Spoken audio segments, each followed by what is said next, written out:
เศร้าๆแรงๆกะมาเลาะหน้ายังสั่นล่ะครับนะอันนี้เขามะลิเด้นะจักเดือนได้3 เดือนเศษๆเนาะมะลิ15เด้นะมันนั้น105เลยครับ นะฮะน้ำก็เต็มเปี่ยมเลยเนาะนะแต่ปีนี้เห็นไข่อยู่ครับมันเพราะว่าเห็นหน้าไข่อยู่ปีนี้มันแน่นมัดอีกนะครับมันแน่นดี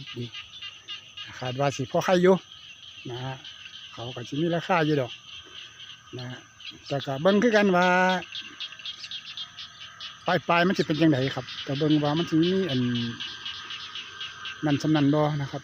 นะบางท่านก็ตายของผมคงสิบ่เป็นยังมั้งนะงามครับเบิ่งอะไรงามเสาแรงสิผมก็สิมาจังซี่ล่ะครับประมาณสุดยอดนะฮะงามบ่พี่น้องนะให้กำลังใจเลยนะ